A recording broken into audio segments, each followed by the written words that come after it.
All right, payroll. We're going to use daily needs here as our example. It has a payroll for the week of $100,000. This is referred to as the gross pay. That is daily needs expense. It's the amount of service it gets for the period for the week. So we are going to debit salary expense, which makes shareholders' equity go down. Now, the amount of cash that's going to actually get paid is going to be less than $100,000, and that is because daily needs is required to take certain amounts out of employees' paychecks and then hand that money over to the respective authorities. So the first one here we have is income taxes.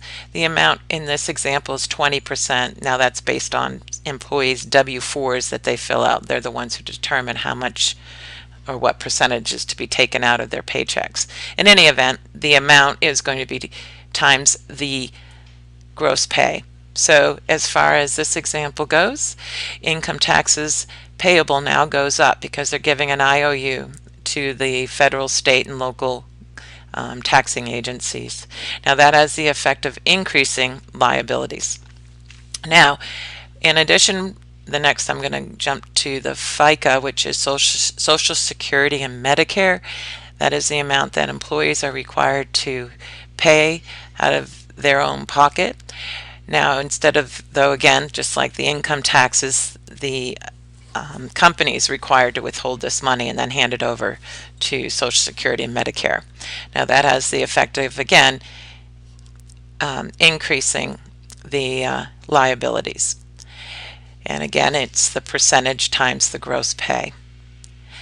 Last, in this example, we have health insurance premiums and stock savings. This is just an example where this particular employer has offered to pay 5% of the gross pay to cover insurance, but the employee also has to pay 5%.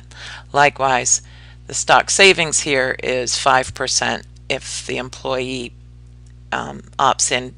In other words, if the employee has 5% taken out of its gross pay, the employer will match that. In this example, the employees all have agreed to have health insurance premiums and stock savings paid on their behalf, so that 5% times $100,000 for each of these, or 10% times $100,000, is going to be paid to the respective insurance company and the stock savings plan. So that again is going to be now owed to those. That increases the company's liabilities. Now we don't have any other deductions, though the amounts that can be deducted depend on the agreement between employees and the employer. So there's a lot of other deductions that could be here, such as dental insurance or life insurance or any other type of insurance or benefits that the employer offers. So now what you see here is we have $100,000 in expense. Our credits are going to reduce the amount. In other words, the amount of cash we actually end up having to pay is $62,350. Again, the reason it's less is because the amounts that are withheld, instead of being paid to the employee, in other words, instead of $100,000 being paid to the employees, only $62,350 is, because all of these other amounts are going to get paid to the respective parties here.